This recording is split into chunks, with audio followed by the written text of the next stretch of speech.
Alors nous continuons nos conversations dans une villa à Bali. Oui. Et donc nous avons profité pour réaliser nos podcasts dans le but d'éclairer nos auditeurs et nos internautes sur certaines réalités de Bali concernant l'immobilier. Bonjour Stéphane. Bonjour Patrick. Aujourd'hui Stéphane, je voudrais que tu nous parles des zones sur Bali où il est intéressant d'investir. Alors en fait, historiquement, on a une toute première zone qui a été développée, qui est la zone de Seminyak, Legian, Kuta. J'allais dire même plutôt Kuta, Legian, Seminyak, si je veux respecter l'ordre. Ça a été la première Dans partie. les années Dans les années, c'est à partir des années 70 en fait. Voilà. À partir des années 70, 70-80, on a l'émergence en fait du développement du tourisme à Bali. Dans les années 70, au tout départ, c'était pendant la guerre du Vietnam, avec les Lost Men qui venaient, les hommes perdus, qui en fait désertaient la guerre du Vietnam et qui venaient se réfugier à Bali. Donc ça, c'était une première étape. Après, par la suite, on a eu, on va dire, l'engouement du surf qui a fait que Kuta s'est développé dans un premier temps. C'est une des mecs des surfeurs là. C'est toujours la mecque des surfeurs à Bali et ça reste en fait un spot qui est prisé par tous les surfeurs du monde. Donc Oui. ça, c'est quelque chose Oui. d'intéressant. Donc on a eu cette première zone qui a été développée, donc Kuta, Legian, Seminyak, sur lesquelles en fait il y a eu énormément de villas qui ont été construites, des hôtels et des villas. Après, on a vu que la zone s'est étendue sur la zone de Oberoi et Petit Tanguet. Oui. Et ce qui a donné, là où vous avez aujourd'hui des restaurants ou des hôtels qui sont très connus comme le W ou le Coup d'État, l'hôtel Oberoi. En fait, on dit Oberoi, Beach Club. les beach clubs, etc. Donc c'est avec aussi sur Seminyak la lancée du club, le Double Six, qui était quelque chose de super intéressant et qui a commencé à faire naître le monde de la nuit à Bali. Après, par la suite, on a vu dans les années 2015-2016, on a eu un petit développement sur Canggu, puisque les terrains étaient vraiment très très chers sur la partie Seminyak. Et il y a beaucoup d'investisseurs immobiliers qui sont allés chercher des terrains qui étaient moins chers pour pouvoir faire des constructions. Et c'est la raison pour laquelle Canggu s'est développé petit à petit. Et en même temps, Ubud avait aussi une effervescence, puisqu'Ubud c'est le centre culturel de l'île. Et il y a eu un musée qui s'est développé, le musée Bianco. On a eu après toute une période sur Ubud où il y a eu toute une création artistique. Donc aujourd'hui, on va dire l'art balinais qui est représenté avec les masques, etc. C'est ce qu'on trouve sur Ubud. Ubud a forcément développé l'immobilier, puisqu'on avait énormément de gens qui voulaient se retrouver plus proches de la nature, de la jungle. Et donc c'est la raison pour laquelle Ubud a fait un développement. Qui a une dimension un peu spirituelle aussi, Bali, Ubud. Énormément, une belle dimension spirituelle également sur Ubud, puisqu'aujourd'hui c'est le centre pour tous les ashramas, les retraites de yoga. Les régimes ayurvédiques. Voilà, la méditation, le véganisme. Donc, c'est la raison pour laquelle aussi ça s'est vraiment développé de manière touristique. Donc, on a eu des projets à partir vraiment de 2018-2019 Oui. où il y a eu des clubs qui se sont créés. On a eu beaucoup de villas en construction. On a eu à ce moment-là aussi une société française qui s'est installée sur Ubud et qui a développé beaucoup de villas. 240 villas qui se sont construites. Et donc on a vu une effervescence comme ça du tourisme, en même temps que le tourisme commençait en fait à monter sur Bali. Je pense que ce que tu viens de nous expliquer, on pourrait tracer une courbe avec la fréquentation de Bali, c'est-à-dire avec le nombre de voyageurs arrivant sur Bali et l'urbanisation de zones telles que tu les as citées. Au départ, donc Kuta, Seminyak. Ensuite, Canggu et Ubud concomitamment, je dirais, une quinzaine d'années après. Et plus le tourisme a augmenté, et plus il y a eu besoin de zones, et plus il y aura besoin de zones pour lesquelles il faudra construire. Parce que dans tout ça, il y a Bali qui attire beaucoup de monde, qui a une réputation, je dirais, internationale, avec des tas de gens qui n'ont jamais été à Bali, mais qui connaissent. Oui, c'est ça. puisqu'en fait, on a vu le tourisme évoluer, 1 million, 2 millions par an. Alors, quand on dit tourisme, en fait, il y a Tourisme deux... international, Voilà, oui. parce qu'il faut quand même rappeler C'est pour ça que je... Voilà, il faut quand même rappeler aux gens que Bali ne vit pas que grâce au tourisme international. International. Il vit Aussi. notamment grâce au tourisme local. Donc en fait, le tourisme local, pour donner des Indonésien, chiffres, voilà. indonésien, quand on dit tourisme local, c'est indonésien. Donc Jakarta et Surabaya, entre autres. Voilà, puisqu'en fait, c'est un petit peu comme en France avec la Côte d'Azur. Voilà. Les gens qui sont en Indonésie, qui est un très grand pays, hein, les Oui. gens qui sont à Jakarta et à Surabaya, eh bien, viennent en vacances à Bali. Oui, Donc je rappelle, très grand pays, 4 fuseaux horaires. Donc 280 millions d'habitants. 280 millions d'habitants et donc Quatrième population mondiale. une population qui s'enrichit de plus en plus, ou en tous les cas l'émergence forte d'une classe moyenne aisée. Et donc ces gens-là, comme partout dans le monde, lorsqu'il y a augmentation du pouvoir d'achat, une des caractéristiques des gens qui ont plus de revenus, c'est de prendre des vacances. Et donc Bali a en Indonésie aussi une forte réputation. C'est quelque part aussi une petite enclave qu'on pourrait comparer un peu, alors c'est excessif, mais pour donner une idée, un peu à Monaco, c'est un peu à part dans la vie de l'Indonésie, Bali. Oui, moi je dis souvent aux clients que je peux recevoir ici sur Bali, je leur dis, moi je prends pas, ça pourrait ressembler à une principauté effectivement, comme celle de Monaco. Après il y a d'autres comparaisons en fait qui sont faites, notamment avec la Corse, puisque... Alors ça c'est la dimension. C'est une dimension, oui. Oui, c'est la dimension et c'est la population. C'est pour ça que les comparaisons ont leurs limites, comme on le sait tous, mais c'est pour donner un ordre d'idée. Il est clair que la vie à Bali n'a rien à voir avec tout ce qui se passe ailleurs dans toute l'Indonésie. Ne serait-ce que par la religion, qui est hindouiste, ne serait-ce que par les infrastructures, par le nombre d'étrangers. Et donc, c'est une enclave à part et qui est agréable et qui plaît à beaucoup de monde. On va continuer sur les zones. Sur les zones, donc par la suite, donc on a eu Ubud et Canggu qui se sont développés. Je fais une aparté encore sur Canggu, puisque Canggu, lorsque ça s'est développé dans les années 2015, 2016, 2017, en fait, c'était pas une réussite réelle en termes de taux d'occupation. Parlons français. Oui, j'allais dire occupancy, donc merci de m'avoir corrigé. Mais c'est effectivement quelque chose qui n'était pas un succès phénoménal. Oui. Et en fait, ce qui a sauvé Canggu et ce qui a permis à Canggu de se développer, c'est surtout le Covid en fait. Ce qui est assez bizarre, à dire. C'est paradoxal à dire. Puisqu'en fait, ce qui s'est passé pendant le Covid, en fait, c'est que Bali s'est vidé du tourisme international. Donc, j'ai pas tout à l'heure dit les chiffres. Donc, en fait, le tourisme national aujourd'hui à Bali, c'est 10 millions de touristes par an, et le tourisme international à Bali, c'est 6,5 millions de touristes par an. Donc à l'époque du Covid, en fait, on a perdu toute la partie internationale. Par contre, on a gardé la partie locale, parce qu'on n'avait pas de confinement en Indonésie. Il y a eu un petit confinement à Bali, il y a eu un petit confinement à Jakarta, et c'est la raison pour laquelle les Jakartanais sont venus en fait se réfugier à Bali pour profiter du soleil et des plages. Jusqu'à ce qu'ils ferment les plages, parce qu'après, graduellement, ils ont fermé les plages. On ne va pas refaire l'histoire du Covid. Mais en fait, ce qui s'est passé, c'est qu'à ce moment-là, on a eu une arrivée de ce qu'on appelle les nomades digitaux, qui venaient du monde entier aussi, passer en fait leur Covid à Bali. Et petit à petit, à cause du conflit en Ukraine, on a vu arriver une masse de Russes qui est venue s'installer, et d'Ukrainiens, qui sont venus s'installer tout simplement dans les villas qui étaient vides. Voilà, dans les villas de Canggu, puisque c'était les villas qui étaient vides à l'époque. Il y avait des villas disponibles et ça a créé une occupation forte avec des taux d'occupation forts. Exactement. Et une certaine renommée.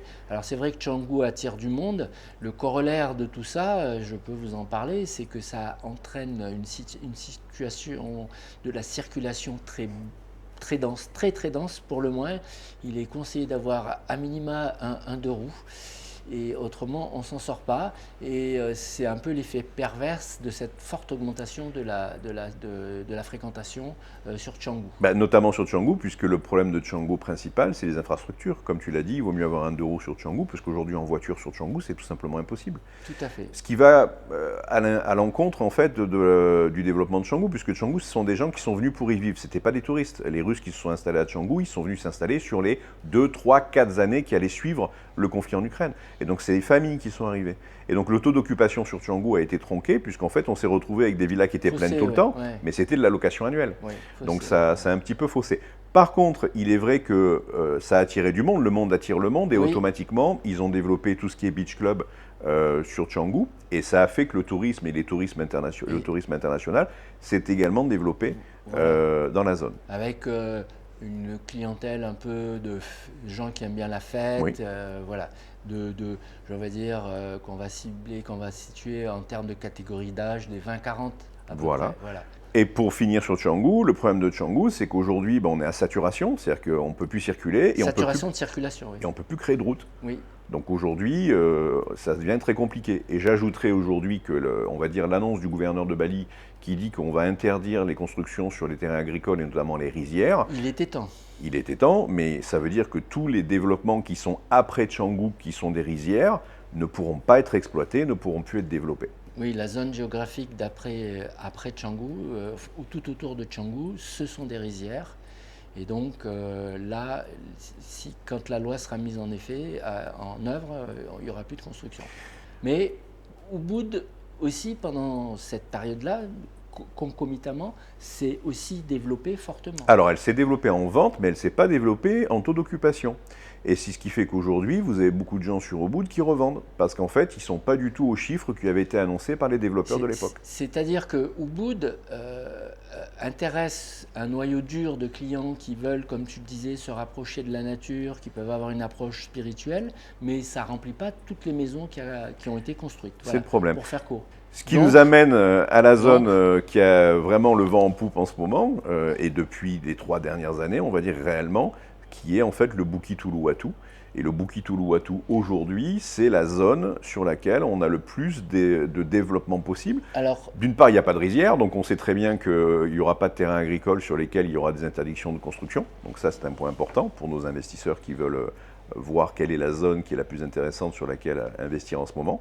Et on a eu un taux d'occupation qui s'est développé, puisque auparavant, pour ce qui est de Bukit Uluwatu, on pourrait un petit peu parler de ce qui s'est passé sur le développement du Bukit Uluwatu. Il y a eu une première phase de développement qui avait été tentée en 2013, avec un Français aussi également, qui avait construit 120 villas à l'époque, mais qui n'était pas au rendez-vous en termes de la qualité de construction qu'on pouvait attendre d'une villa à Bali. Et c'est ce qui a fait que le Bukit Uluwatu avait du mal à se développer. Alors je dis le Bukit, parce qu'en fait, le Bukit, ça veut dire la colline. Oui. Donc, c'est la colline d'Uluwatu. C'est une partie de l'île qui est largement au-dessus de la mer. Alors, ce qu'il faut dire aussi, c'est que le Bukit avait sa réputation un peu mythique avec les surfeurs, avec Uluwatu principalement. Mais maintenant, on a un changement d'organisation. On a de l'urbanisation qui se fait, je dirais, avec des maisons qui sont quand même plus cossues, qui se sont construits. Comme je le dis souvent, les surfeurs qui étaient là dans les années 70 veulent un peu plus de confort maintenant, mais ils continuent à surfer. Et puis, il y a d'autres personnes qui viennent à ce sujet-là. Est-ce qu'il n'y a que des plages de surf ou est-ce qu'il y a des plages où on peut se baigner? Ma question est un peu téléphonée, mais... En fait, l'avantage du Bukit Uluwatu, pour moi, c'est ce que j'ai défendu depuis le départ. Et dans mon cas, c'est quelque chose qui me parle, puisque moi, je suis arrivé en Indonésie il y a 19 ans. Et le truc, c'est que j'ai vécu 8 ans à Jakarta et ça fait 11 ans que je suis à Bali. Donc quand j'ai déménagé à Bali, en fait, j'ai fait comme tout le monde au début, je suis allé m'installer à Seminyak. Et Seminyak, en fait, j'ai vu très vite la limite pour une famille qui s'installait à Seminyak, puisque moi j'avais des enfants qui étaient en bas âge. Et je me suis dit, ça ne va pas être possible, puisque les gens qui étaient autour de moi faisaient la fête. Donc avoir quelqu'un qui fait la fête à côté de la maison alors que le bébé veut dormir, c'est pas possible. Donc moi, dès le départ, j'étais venu m'installer sur le Bukit Uluwatu. En 2015 exactement, j'étais venu m'installer sur Bukit Uluwatu pour justement m'éloigner en fait du côté touristique. Et à l'époque, on n'avait pas beaucoup d'infrastructures, ni routières, ni hôpitaux, ni quoi que ce soit. Par contre, on avait déjà des choses à faire pour les familles. C'était pour moi les plus belles plages de Bali. Et quand on veut aller se baigner avec les enfants, si on veut aller se baigner à Bali, il faut éviter les vagues. Donc Uluwatu, c'est génial pour les surfeurs puisqu'ils viennent pour ça, notamment sur, on va dire, le sud-ouest du Bukit Uluwatu, qui sont Nyang Nyang, Padang Padang, Bingin, Balangan. Et là, c'est les surfeurs qui y vont. Mais par contre, on a des plages qui sont tout à fait adaptées aux enfants, comme Melasti, Pandawa, Pantai Payung, et bien sûr la côte est de Nusa Dua avec tous les hôtels de luxe. Voilà. Donc ça, c'était quelque chose qui était très intéressant pour nous. Et cette zone-là, aujourd'hui, s'est développée de manière encore plus forte, puisqu'à l'époque, ils avaient deux cours de golf qui avaient été développés, un cours de golf qui est à Nusa Dua, et on a un cours de golf qui avait été développé à Pechatu. Et on a un troisième cours de golf aussi qui est à Pantai Payung. Donc c'est le seul endroit de l'île sur lequel, en fait, vous avez les 3 cours de golf que l'on a sont concentrés sur le Bukit Uluwatu. Alors, donc ça nous apporte aussi des golfeurs. Petite précision, parce que de par notre vision sur d'autres zones géographiques, on pratique ce métier depuis pas mal d'années. Lorsqu'il y a des clubs de golf, ça attire des gens qui viennent soit en vacances ou soit à la retraite. Et sur l'installation de ce troisième cours de golf là est fort intéressante si on revient sur un raisonnement taux d'occupation aussi. Voilà. Exactement. Et puis il ne faut pas oublier qu'il y a beaucoup de surfeurs qui sont aussi golfeurs. Oui, comme tu l'as dit, ils ont vieilli et donc forcément ils viennent golfer. Et donc d'un point de vue pratique, ce que j'ai constaté, tu vas nous en parler, j'ai vu qu'il y a des routes qui se sont construites récemment sur le Bukit, et il semblerait que les autorités aient pensé à cet aspect infrastructure pour l'urbanisation future. Oui, on a une nouvelle, en fait, une 2x2 voies qui s'est créée, qui va en fait de toute la partie des hôtels internationaux de Nusa Dua et qui passe aujourd'hui devant les hôtels Hilton, Kempinski et Ritz-Carlton. Ces 3 hôtels qui sont sur le sud-ouest, sur le sud-est du Bukit. Et on a donc une nouvelle 2x2 voies qui va jusqu'à la moitié du Bukit, jusqu'à Pantai Melasti, la plage de Melasti, parce que, pardon, je dis des mots indonésiens, parce que je parle couramment indonésien, donc ça me fait des fois des gymnastiques assez intéressantes. C'est rigolo, oui. C'est rigolo. Et donc, en fait, cette route-là va être continuée, elle va faire tout le tour du Bukit Uluwatu pour revenir rejoindre Jimbaran, qui est le point d'entrée du Bukit. Alors, il semblerait que les autorités aient une vision globale d'aménagement, pour le coup. Ils ont tiré des enseignements de ce qui s'est passé parce que le tourisme s'est développé, somme toute, assez rapidement. Quelque part, on fait en même temps aussi un historique du développement touristique de Bali. Hein. Au départ, une petite secte de surfeurs, et puis maintenant, beaucoup de gens de différents horizons, et d'Europe, d'Asie. Et donc tout ça, c'est les zones qui se sont urbanisées au fur et à mesure. C'est exactement ce qui s'est passé. Et donc on a un plan de développement, on va dire, urbain, et de circulation urbaine qui a été développé pour le Bukit Uluwatu, ce qui fait que cette zone-là est la plus cohérente en termes de développement immobilier au moment où on parle. Alors, on va parler aussi des zones dont on ne parle pas ou peu. Parce que je me rappelle lorsque on est venu avec Osiris pour justement développer l'immobilier touristique sur Bali, on avait vu les zones dont tu viens de parler, Ubud, on a même réalisé un projet sur Ubud, mais il y a des zones au nord de l'île qui sont très jolies. Je vais parler des environs de Singaraja par exemple, avec des terrains bord de mer, avec des prix qui sont moins élevés, il faut le reconnaître. Et là, je remonte aux années 2014, on parlait aussi d'un aéroport dont on parle toujours. Et on a été confronté, je dirais, en tant que société qui commercialise des biens pour des investisseurs, à un choix, mais on a vite tranché parce que c'était très joli, c'était moins cher, mais quelque part, il y avait moins de monde. C'est un peu un paradoxe. On est tous comme ça, quand on voit un restaurant qui est vide, on ne rentre pas dedans. Et donc, l'homme étant un animal social, il veut qu'il y ait du monde. Alors, des fois, on est embêté quand il y en a trop. Donc, on attend, on est affûté pour regarder d'autres zones parce que c'est la caractéristique de Stéphane, à la fois qui connaît très bien son terrain, qui sent bien les choses par son immersion dans le milieu indonésien et le milieu donc du tourisme, de voir les zones qui pourraient être intéressantes à terme. Mais c'est le genre de lieu où il ne faut pas être trop tôt. Alors il y a des zones, il y a d'autres zones intéressantes. Je viens de parler de Singaraja et du Nord. Il y en a d'autres encore, Stéphane. Vas-y, c'est toi. Alors, l'aéroport du Nord, on en a tous entendu parler. On en entend toujours parler. On en entend toujours parler, puisque là, on sait qu'en fait, il y a un fonds d'investissement chinois qui a proposé d'investir sur la construction de l'aéroport du Nord. La décision apparemment a été prise de construire ce nouvel aéroport sur la mer. Oui, petite parenthèse, on ne va pas insister longtemps. Les problèmes de l'installation de cet aéroport, c'est un peu comme dans d'autres pays que l'on connaît bien. Il y a eu des contestations des propriétaires de terrain, des gens qui habitaient la zone, ce qui fait que le pouvoir central s'est retrouvé confronté à des contestations. C'est Voilà. ça. Et donc, dans l'essentiel, on ne va pas rentrer dans les détails. Et l'idée de construire sur la mer, si techniquement il n'y a pas de problème, parce qu'on a vu beaucoup de projets partir, c'est pas simple, mais il y a l'aéroport de Osaka, à Kansai, qui est complètement construit sur la mer et qui est parfait, je dirais un peu pour des raisons de manque de terrain. Donc on va voir si ça se fait. Bah, c'est exactement ce qui s'est passé en fait, puisqu'il y a eu des disputes sur on va dire, l'État avait demandé la réquisition des terrains pour construire un aéroport, et en Indonésie, il y a une particularité, c'est qu'on ne peut pas vraiment exproprier les gens. Donc du coup, ils n'arrivaient pas à trouver des solutions pour que tout le monde signe le terrain pour l'aéroport, et ils ont décidé tout simplement de construire sur la mer. Alors par contre, ça pose un petit souci, c'est que de faire ça, on est en 2025, on approche de 2026, on sait très bien que c'est un projet qui verra le jour aux alentours de 2030. Parce que s'il le construit sur la mer, ça va prendre un peu de temps. Avec les Chinois, ça pourrait être un peu plus vite qu'avec les Français, mais je ne veux pas pourrait faire être de plus mauvais rapide. esprit. Et donc, d'un point de vue pratique, donc il y a cette zone du Nord qui a un gros gisement touristique très intéressant. Oui. Mais il y en a d'autres aussi. C'est une très belle région, parce que là, tu as parlé de Singaraja, effectivement, je pense que ça va développer Singaraja, Lovina. Lovina. Parce que Lovina, c'est... oui, c'est très joli. Déjà, c'est un joli nom. Oui, et puis même d'y aller, c'est très très sympa. Il y a des hôtels bord de plage. On peut aller voir les dauphins nager naturellement dans leur milieu naturel à Lovina. Oui. Il faut se lever très tôt le matin, mais c'est un truc qui est super à faire, je le conseille.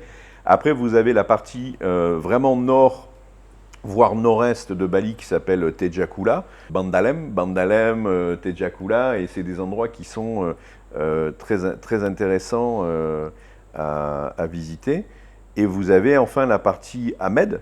Ahmed qui est une petite notoriété. Oui, qui est au nord-est de Bali, qui est un endroit non pas pour les surfeurs mais pour les plongeurs sous-marins. Il y a énormément de clubs de plongée qui sont sur Ahmed.